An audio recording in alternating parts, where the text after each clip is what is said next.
ce matin, j'aimerais qu'on partage quelque chose qui doit être notre quotidien, sans doute à tous. Vous savez que la vie chrétienne, c'est une marche. Donc on avance. Et on avance de progrès en progrès. Et surtout, j'aimerais qu'on parle de deux éléments ce matin. Un voile et un miroir. Alors vous allez comprendre. C'est ce que nous vivons chaque jour, en ce moment, depuis que nous avons donné notre vie au Seigneur. Vous allez comprendre ce que je veux vous dire. On va prendre un premier passage qui est en Exode, au chapitre 34, et les versets 28 à 35.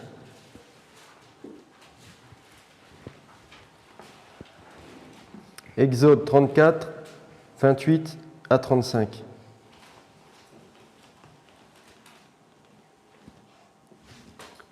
Moïse fut là avec l'Éternel 40 jours et 40 nuits.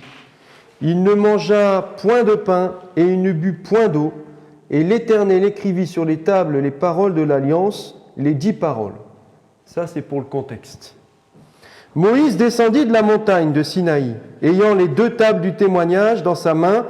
En descendant de la montagne, il ne savait pas que la peau de son visage rayonnait, parce qu'il avait parlé avec l'Éternel. Aaron et tous les enfants d'Israël regardèrent Moïse, et voici, la peau de son visage rayonnait, et ils craignaient de s'approcher de lui. Je me suis perdu. Moïse les appela, Aaron et tous les 5 principaux de l'assemblée vinrent auprès de lui et il leur parla. Après cela, tous les enfants d'Israël s'approchèrent et il leur donna tous les ordres qu'il avait reçus de l'Éternel, sur la montagne de Sinaï. Lorsque Moïse eut achevé de leur parler, il mit un voile sur son visage.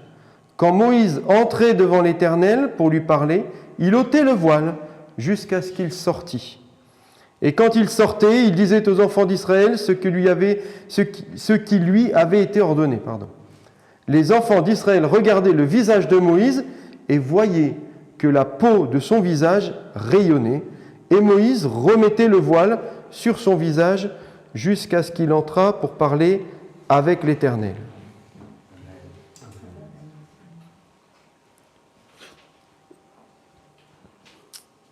Ce n'est pas le premier voile qu'on voit dans la parole de Dieu. Le premier voile qu'on voit, c'est quand Rebecca se voile lorsqu'elle voit Isaac. Mais ce voile, il a une particularité.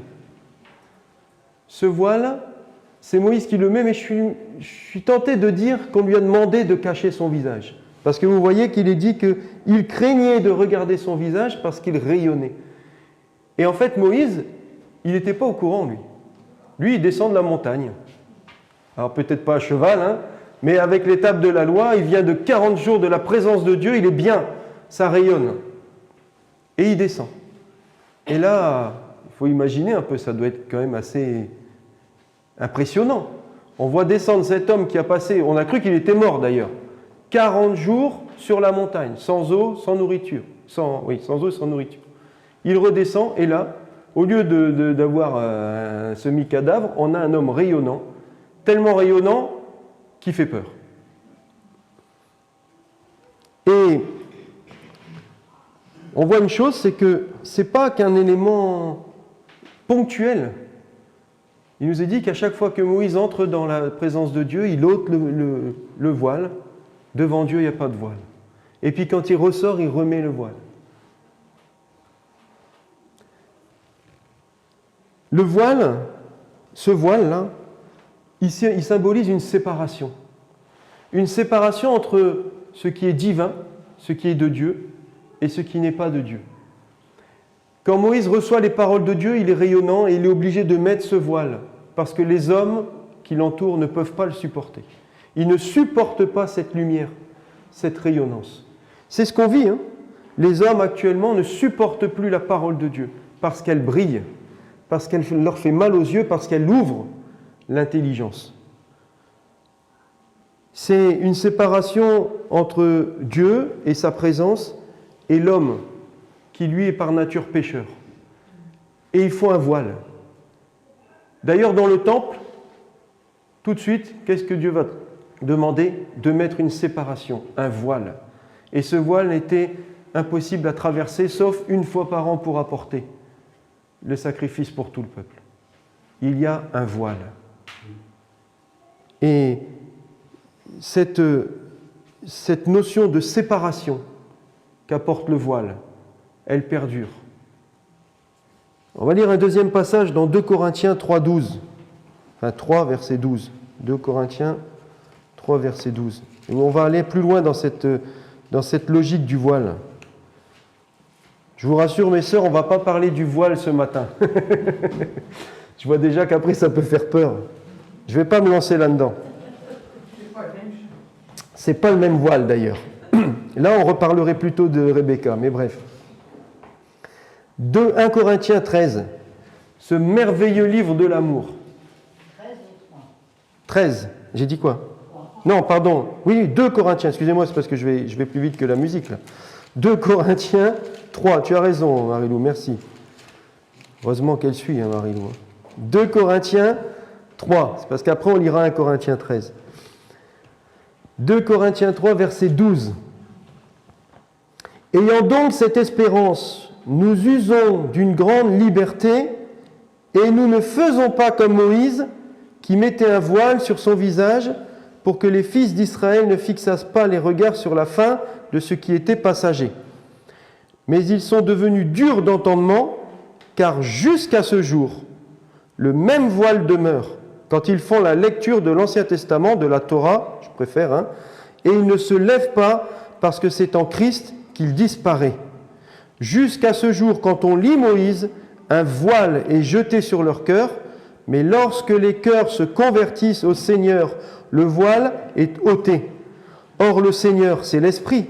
Et là où est l'Esprit du Seigneur, là est la liberté.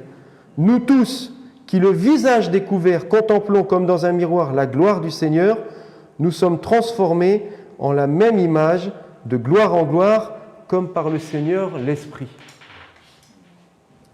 Ce voile, je le disais tout à l'heure, il demeure et il perdure encore. Aujourd'hui, le peuple juif, qui est toujours le peuple de Dieu, n'arrive pas à entrer dans la présence et dans la volonté de Dieu. Parce que ce voile il a été jeté sur lui. Ils n'ont pas accepté, dès le départ, Dieu les a choisis. Dieu les a fait sortir du pays d'Égypte. Il les a emmenés là où ils voulaient, ils ont refusé, ils ont passé dans le désert. Depuis le début, ce peuple a refusé d'accomplir le plan de Dieu. Dieu a donc jeté un voile. Dieu n'a pas permis à ce que Moïse, qui lui était en communion, eux aient cette même communion. Très vite, il y a eu une séparation. Parce que le péché avait tellement écarté le cœur de l'homme, même le cœur du peuple juif, qu'il ne pouvait plus entrer dans sa présence et dans sa communion. Et nous avons lu que seul Christ peut ôter ce voile. Il faut venir à Christ pour que ce voile soit ôté. Nous, on n'était pas meilleurs. Mais ce voile a été jeté sur le peuple d'Israël afin qu'eux soient endurcis et que nous recevions. Dieu ôte le voile. Et nous, dans notre vie, c'est pareil, des fois, c'est un peu voilé. C'est pas toujours très clair. C'est ce que je disais, c'est une marche. Ça s'éclaircit avec le temps. Vous savez, si vous êtes dans un noir très profond et que, je sais pas, dans une forêt, vous avez une maison très loin et il y a juste une bougie qui brille, c'est une petite lumière. Et dans la forêt, vous allez juste distinguer comme un petit point lumineux. Alors, vous allez vers ce point lumineux. Et plus vous avancez, plus cette lumière grandit. Et vous entrez dans la pièce et vous y voyez clair. C'est comme ça. C'est ça la marche avec Christ. Du jour au lendemain, tout n'est pas révélé. Ce n'est pas un voile qui s'arrache comme ça. C'est quelque chose qui se dissipe. C'est ça une révélation. Révéler, c'est ôter le voile. C'est ce que Jésus est venu faire dans nos cœurs. Il est venu ôter le voile de l'incrédulité, de la méconnaissance. Et nous l'avons connu non pas parce qu'il nous a appelés en tant que peuple pour le servir au milieu des peuples, il nous a appelés parce qu'il nous a aimés le premier. Et en fait, nous ne faisons qu'adhérer. J'aime bien cette version de Chouraki qui nous dit que la foi, il enlève ce terme et il met l'adhérence. En fait, nous adhérons à Christ. Nous nous collons au plus près de Christ. Nous allons au plus profond de sa parole pour mieux le découvrir. C'est que Christ, par sa mort, qui a déchiré le voile. Si les Juifs avaient vraiment réalisé cette notion, s'ils avaient pris conscience de tout ce qui s'était passé à ce moment, et je crois que c'est ce que nous disait notre frère Josué, à partir du moment où ils lisent en enlevant un peu tout ce qu'ils ont pu entendre, tout ce qu'ils peuvent imaginer de Jésus qui leur fait peur, surtout, il ne faut pas dire Machiar, le Christ, ce n'est pas possible. Mais s'ils veulent bien considérer un moment tout ce qui s'est passé, alors ils voient tout de suite, ça c'est clair. Eux, c'est comme on allume la lumière, c'est du noir, on passe au blanc tout de suite. Parce que eux sont ce peuple qui a été appelé.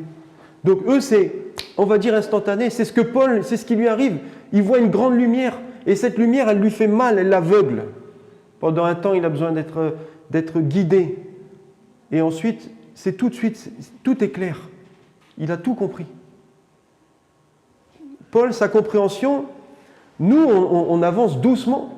Et ce voile s'enlève doucement parce qu'il y a des choses qu'on découvre. Et je ne sais pas si vous voyez, si ça vous fait le même effet, mais quand mon frère Jérôme prend la parole et qui va puiser, qui nous ramène dans l'Ancien Testament, qu'on voit que là, il y a quelque chose pour une réalité pour aujourd'hui qui explique la venue de Christ, qui explique son œuvre, qui explique l'œuvre de Dieu, qui nous dévoile le Seigneur. C'est ça. Nous, on est dévoilés petit à petit, on découvre des choses. Mais imaginez que ce peuple qui, lui, connaît la Torah, qui la met en pratique depuis des années, depuis des millénaires, quand lui s'approche de Dieu, effectivement, ce voile est ôté directement et tout devient clair.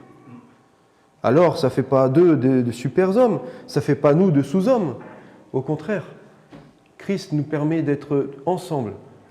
Alors nous n'avons pas à comprendre des choses que nos pères ont fait depuis des années, puisque ce n'est pas le cas. Mais nous comprenons l'amour de Dieu. Nous découvrons que nous commençons à le découvrir. Et vous savez, quelque chose m'a interpellé. La parole de Dieu, souvent on dit, c'est une parole qui nous permet de mieux connaître Dieu. Et c'est vrai. Mais quel est le personnage principal de la parole de Dieu ? Jésus ? C'est nous. C'est l'homme. Le personnage principal de la parole de Dieu, c'est l'homme. Vous pouvez chercher partout, il n'y a aucun passage qui ne parle pas d'un homme. Il y a des passages qui parlent de Dieu. Et bien sûr, il nous révèle, il se révèle au travers de sa parole. Mais comment il le fait ? Comment il le fait ? Avant, il le faisait au moyen de prophètes, au moyen d'un homme. Puis ensuite, il envoyait Jésus au moyen d'un homme. On a souvent, comme je disais, on a une vision ultra spirituelle et on se dit, et des fois c'est pour ça qu'on ne comprend pas certaines choses. On essaye de découvrir, un peu comme Moïse qui était devant le buisson, qui voulait voir cette chose surnaturelle. On veut voir le surnaturel et on en oublie de voir le naturel. Et Jésus est toujours revenu et quand dans son message, il revenait à des choses basiques, terrestres. Je sème. Et des fois ça tombe dans le rocher, des fois c'est du concret, c'est du naturel, c'est du physique. C'est du humain, c'est quelque chose qu'on peut toucher, qu'on peut comprendre. Imaginez que Dieu avait envoyé juste un être céleste. Alors peut-être tout le monde aurait plié le genou en disant « Waouh !» Mais ce n'était pas la volonté de Dieu. Parce qu'il y a un point essentiel pour que ce voile soit ôté pour nous. Et là, on va le lire dans Jacques. Expliquons la parole par la parole. Hein. S'il y a bien une chose que j'apprends avec mon frère, c'est ça. Expliquons la parole par la parole. Jacques, chapitre 1 et verset 22. Mettez en pratique la parole et ne vous bornez pas à l'écouter en vous trompant vous-même par de faux raisonnements. Car si quelqu'un écoute la parole et ne la met pas en pratique, il est semblable à un homme qui regarde dans un miroir son visage naturel et qui, après s'être regardé, s'en va et oublie aussitôt qui il était.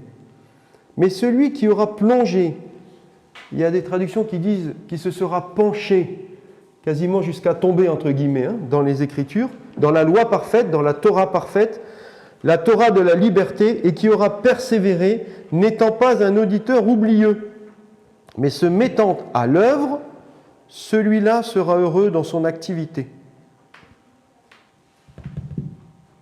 C'est étrange, hein? En réalité, la parole de Dieu, c'est un miroir. Et pourquoi je vous disais que le personnage principal, c'est un homme? C'est l'homme. L'homme avec un grand H, l'humanité, mais l'homme. Parce qu'en fait, elle nous montre, quand on la lit, elle nous montre qui on est. Elle nous ramène à qui on est. Elle nous ramène à ce qu'on est.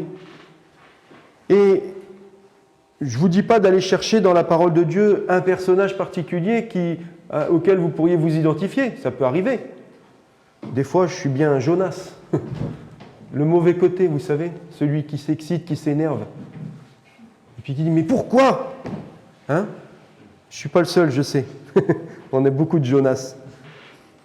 Mais il y a par moments, j'aime être un Paul et découvrir dans la parole de Dieu quelque chose d'extraordinaire. Il y a des moments où on va être un Barnabas. Il y a des moments où on peut être une Esther ou un Esther. Comprenez, attention, je ne fais pas de transgenre ici. Mais il y a un caractère dans la parole de Dieu. Il y a des caractères. Et l'homme, c'est pas...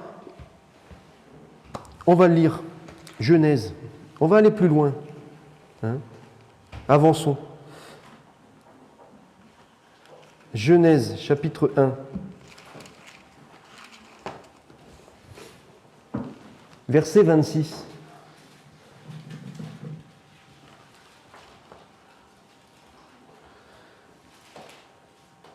Puis Dieu dit, faisons l'homme à notre image, selon notre ressemblance, et qu'il domine sur les poissons de la mer et sur les oiseaux du ciel, sur le bétail, sur toute la terre, et sur tous les reptiles qui rampent sur la terre. Dieu créa l'homme à son image. Il le créa à l'image de Dieu. Il créa l'homme et la femme. Dieu les bénit et Dieu leur dit, soyez féconds, multipliez, remplissez la terre et l'assujettissez, et dominez sur les poissons de la mer, sur les oiseaux du ciel et sur tout animal qui se meut sur la terre. Bref, le reste, c'est la nourriture. Dieu a créé l'homme à son image. Il n'a pas créé les animaux à son image. Il n'a pas créé les poissons à son image. Il n'a pas créé les arbres à son image.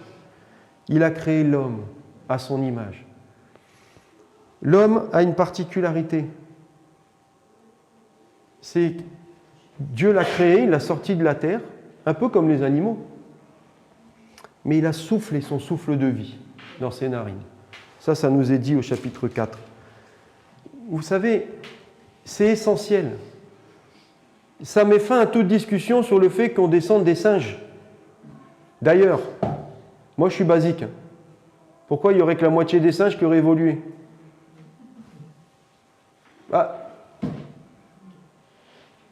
Moi je serais fâché si j'étais de l'autre côté de la barrière. Ah non, toi t'évolues pas. Toi tu restes à quatre pattes, à moitié, machin. Non. Excusez-moi. Je suis un scientifique. Il y a un moment, il faut se limiter dans la raison. Quand quelque chose évolue, il évolue pour le bien commun et global. Donc pourquoi on aurait laissé quelques-uns de nos amis à quatre pattes? Je ne suis pas d'accord. Dieu a créé l'homme. Et dire le contraire, c'est aller contre la parole de Dieu et contre Dieu. C'est faire l'œuvre du diable. Mais vous savez, ce monde, il veut à tout prix jeter à nouveau le voile sur nos vies. Parce que lorsqu'on regarde le Seigneur, on est rayonnant de joie. C'est ça que Moïse a vécu. Quand on regarde à Dieu, on est vraiment ce que l'on doit être. Quand on regarde à Dieu, Dieu fait de nous l'homme ou la femme qu'il veut qu'on soit, qu'on aurait toujours dû être. Mais le diable, lui, veut toujours rejeter ce voile. Non, on ne regarde pas. Et il veut qu'on se voie, ah oui, je découvre qui je suis dans la parole de Dieu, puis après je m'en vais. Et hop, il remet ce voile. Et on oublie qui on est. Il y a des traductions qui nous disent que ce n'est pas seulement qu'on oublie notre visage, mais la genèse de notre visage. C'est-à-dire d'où on vient, comment on a été créé. On oublie qu'on a été créé par Dieu lui-même à son image. Nous sommes les seuls à avoir corps, âme et esprit. L'animal a un corps, il a une âme. Son sang, c'est son âme. Mais c'est ce qu'on apprend dans la parole de Dieu. Mais il n'y a pas d'esprit. Vous aimez votre chien, je suis très content pour vous. Vous n'attendez pas forcément à le retrouver dans le paradis. Parce que le paradis, c'est la présence de Dieu. Je ne sais pas ce qu'il fera, le Seigneur, mais ce n'est pas l'objectif. Je vais même aller plus loin. Vous savez, quand je dis que le personnage central est ceux qui doivent vraiment nous interpeller, au lieu d'aller chercher toujours du spirituel et du surnaturel, qu'est-ce que Dieu a fait pour les anges déchus? Rien. Dieu n'a rien fait pour les anges déchus. Ces créatures célestes qui sont là continuellement dans sa présence, qui le voient face à face. Rien. Mais pour l'homme, cette chose insignifiante, tirée de la glaise, il a tout fait. Il a tout donné. Il a donné son Fils unique. Pour moi, qui était le plus grand des pécheurs, comme dira l'apôtre Paul. Le premier des pécheurs. Le moindre des apôtres. Pour rien, Dieu a tout donné. Alors que pour les gloires, ceux qui... Ça se comprend en même temps. Ils sont là en sa présence jour et nuit. Et ils sont entraînés par l'orgueil. Mais nous aussi. Sauf que nous ne sommes pas une simple créature. Nous sommes une partie de lui. Et c'est pour ça que, parce que Dieu a soufflé en nous, cet esprit qui en nous nous appelle, il tire toujours à... C'est comme un aimant, vous savez. Nous, on est un peu de la limaille de fer, on n'est pas grand-chose. Mais Dieu, c'est l'aimant, et quand il s'approche, on est attiré. Il y a forcément quelque chose qui nous saisit. C'est étrange, on n'arrive pas à l'expliquer. C'est exactement ça. Parce qu'il y a un point commun entre les deux. Il faut que ça... On est attiré par tout ce qui est spirituel. On est attiré par Dieu. Et le seul moyen de pouvoir nous détacher, c'est de regarder à Christ. C'est de regarder dans ce miroir. Ce miroir, c'est la parole. Allons chercher, mais qui je suis? Pourquoi tu as fait ça? Pourquoi j'existe? Il y a beaucoup de choses à dire, mais Dieu a décidé d'utiliser ce qu'il y avait de plus faible pour combattre ce qui était le plus grand.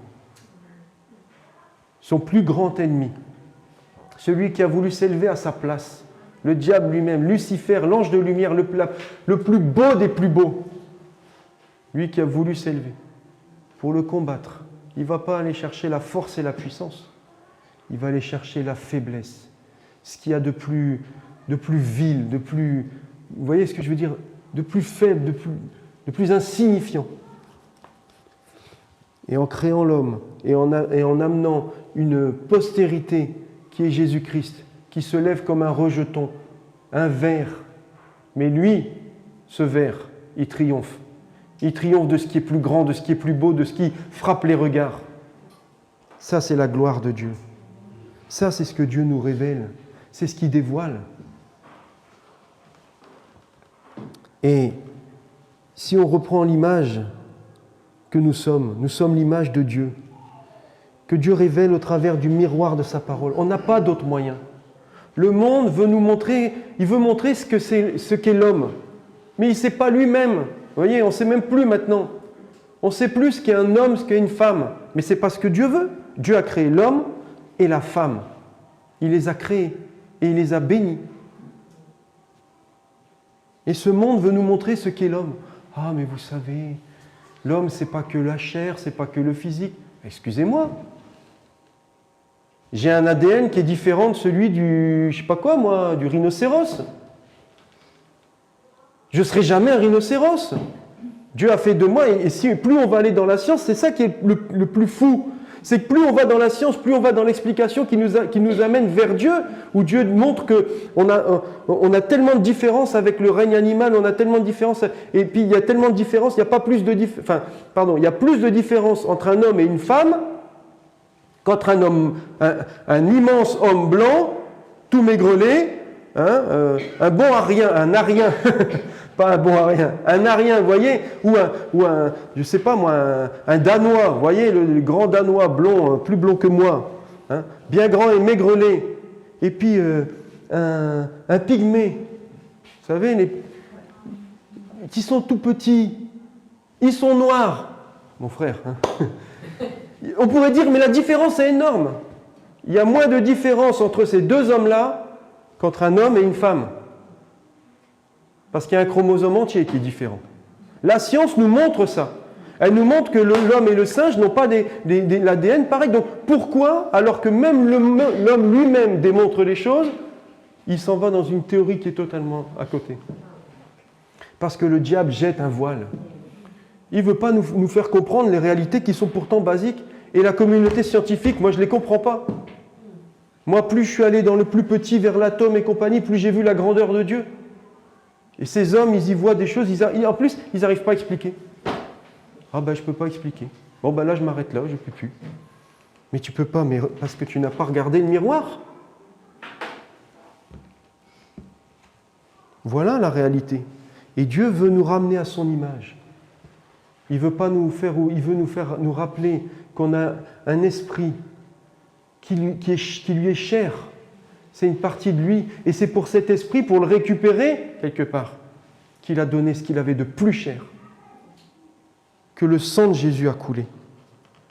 Est-ce que tu as retrouvé ton image dans le miroir de la parole de Dieu? Est-ce que tu as sondé qui tu étais vraiment? C'est une question qu'il faut se poser. Parce qu'un jour, le Seigneur va revenir et il va chercher ceux qui lui appartiennent, c'est-à-dire ceux qui sont comme lui, à son image. Cherche de tout ton cœur à retrouver ton image. L'image du Dieu Tout-Puissant. Ayant changé la gloire du Dieu Tout-Puissant pour des idoles. Voilà le monde dans lequel nous sommes. Et l'idole la plus grande maintenant, c'est l'homme lui-même. Ah, David en son temps disait « Je te loue de ce que je suis une créature si merveilleuse ». Parce qu'il avait compris, en cherchant dans le miroir de la parole, il avait découvert qui il était, cette créature si merveilleuse, pas parce qu'il était si beau, ou je ne sais pas, athlétique, j'en sais rien. Il avait trouvé qu'il était l'image du Dieu vivant et vrai. Une créature si merveilleuse.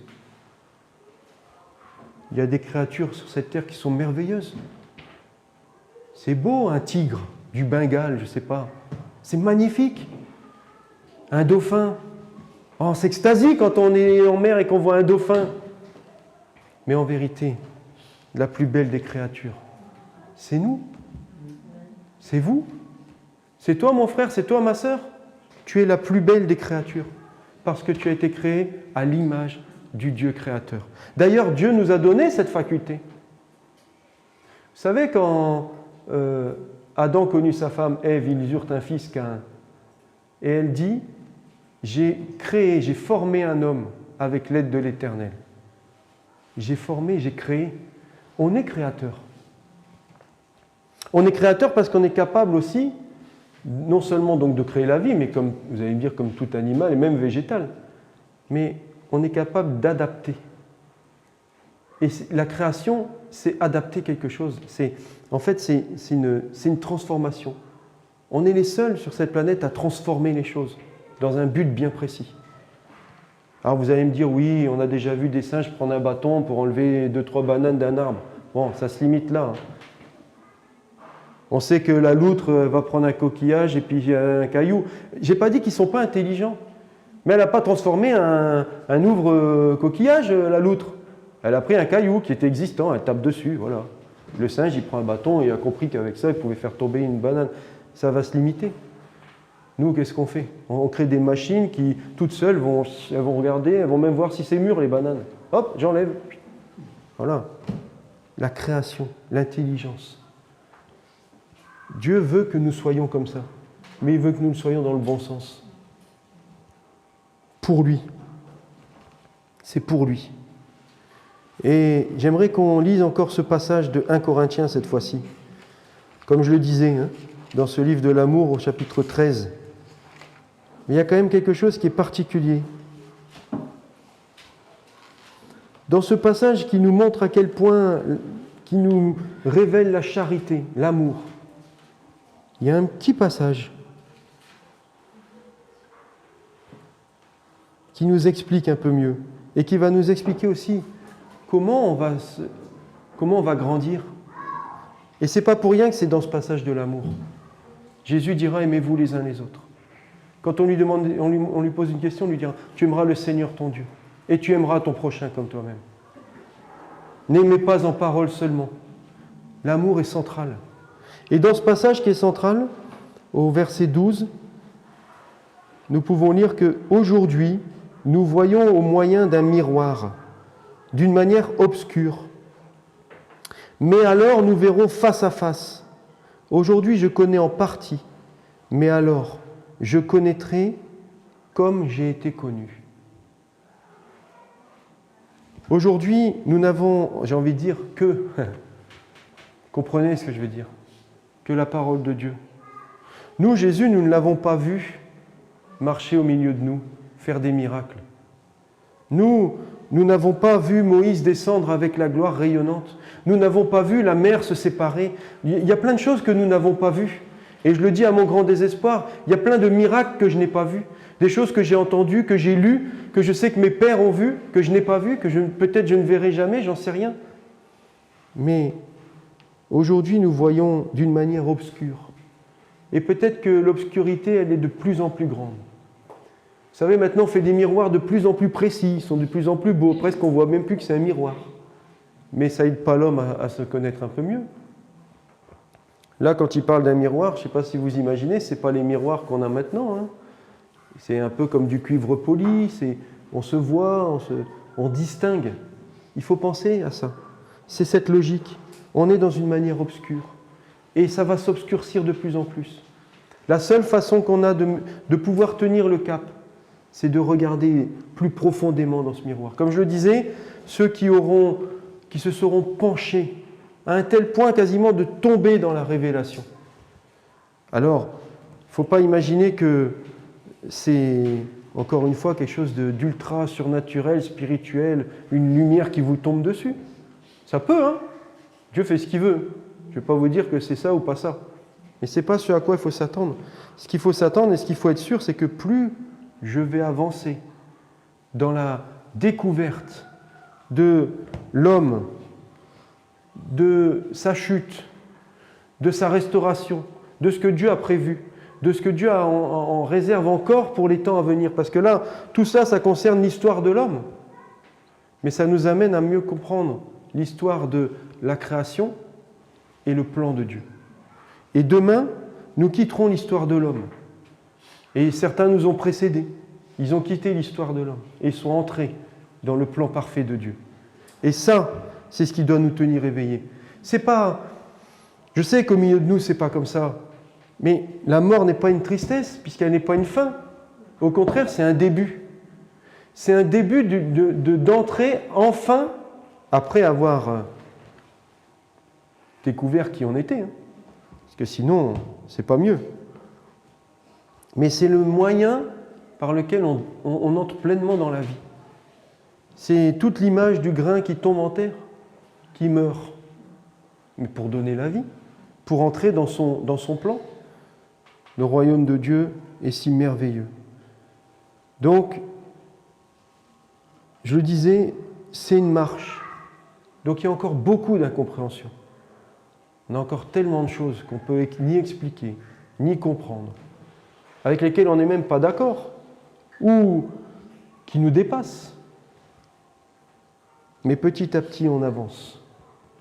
Et petit à petit, plus on avance, plus on se rapproche, plus on adhère à la parole de Dieu, plus on en fait quelque chose de particulier, de profond en nous, plus on cherche, alors on trouve. Et Dieu se révèle, Dieu se dévoile. Le voile, c'est une promesse, ce voile qui se déchire. C'est pour vous dire, oui, maintenant tu peux entrer dans la présence. Maintenant tu peux venir, tu peux t'installer. On peut dialoguer, on n'est pas encore face à face. Mais Dieu est en nous. Alors jusqu'à ce que nous voyions face à face, continuons à discerner, à chercher. Alors peut-être à la méthode de Moïse, et Dieu nous montrera si on se trompe. Mais cherchons. Allons sonder les Écritures. Alors, c'est ce que je disais tout à l'heure, peu importe où on en est, on n'avance pas tous au même pas. Et vous savez, dans le peuple de Dieu, avec Moïse, ils n'avançaient pas au même pas, même sa famille n'avançait pas au même pas que lui. Vous vous rendez compte? Son frère, son grand frère, Aaron, sa grande sœur, ça a été un peu des boulets pour lui. Entre une qui se rebelle, oui, il n'y a pas quand même que lui qui reçoit des choses, et entre l'autre qui, pendant qu'il s'absente, il laisse le peuple faire n'importe quoi. Mais Moïse, lui, il avait toujours parce qu'il avait vu, il avait contemplé. Vous savez, c'est pas quelque chose il n'avait rien de plus que les autres. Et la Bible, et c'est pour ça que je disais que c'est important pour nous de nous ramener sur le personnage principal de la parole de Dieu, qui est l'homme, pour nous amener à tendre vers Dieu. Parce que tous ces hommes à qui Dieu s'est révélé d'une manière extraordinaire, la parole de Dieu nous dit elle-même qu'ils étaient de la même nature que nous. C'est-à-dire cette nature pécheresse. Croyez-vous que Moïse n'était pas pécheur? Moïse était pécheur, et d'ailleurs, son péché l'empêche de rentrer dans le pays promis. La nature profonde de l'homme, elle est révélée dans toute la parole de Dieu. Mais ça ne veut pas dire que Dieu n'aime plus l'homme, que Dieu a abandonné, entre guillemets. Ça, c'est ceux qui ont mal lu la loi et qui se sont dit, attention, pas ça, pas comme ci, pas comme ça, je ne vais pas ici, je ne vais pas là, je fais... Elle vous tue, cette loi. C'est la lettre qui tue. C'est ceux qui n'ont pas su discerner, ceux qui n'ont pas réussi à laisser ôter ce voile, parce que ce n'est pas nous qui l'ôtons, c'est le Saint-Esprit, on l'a lu, qui vient et qui enlève et qui éclaire, et qui permet de mieux connaître. C'est son rôle, il nous ramène toujours vers la parole. 3 fois dans Jean, c'est expliqué que le Saint-Esprit est là pour nous ramener à la parole, pour nous ramener vers ce que Christ a dit. Quand Christ est venu, qu'est-ce qu'il a fait? Il a manifesté la parole de Dieu au milieu des hommes. C'est une démarche, c'est une dynamique. Alors continuons à avancer, continuons à nous laisser sonder, qu'on soit ancien dans la foi, qu'on ait vécu tellement de choses, qu'on ait déjà donné notre vie à Christ ou pas. Cherchons à découvrir qui nous sommes, à qui nous ressemblons. Vous savez, au premier abord, quand on va regarder, ça ne va pas être joli. Imaginez que, pour les hommes, c'est facile à imaginer, mais vous n'avez pas de miroir. Allez vous raser. Surtout si vous voulez faire une petite pâte ou quelque chose. Bon courage. Mesdames, si vous voulez faire les sourcils, sans miroir. Aïe, aïe, aïe. Je ne vous raconte pas la catastrophe.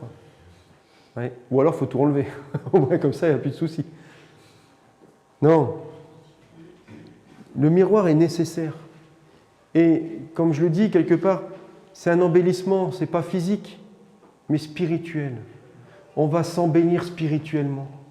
Et on va être rayonnant. Moïse n'était pas plus beau que les autres, mais il est descendu rayonnant de la présence de Dieu. Alors oui, continuons à persévérer. C'est vrai que c'est difficile. Et le monde fait tout pour nous tirer. Ce matin, j'ai pas envie, je ne vais pas sortir.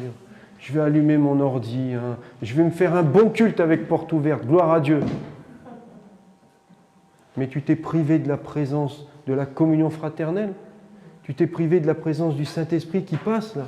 Excusez-moi, hein, je ne dis pas qu'il n'est pas capable, hein, mais passer par les ondes, ce n'est pas la même chose.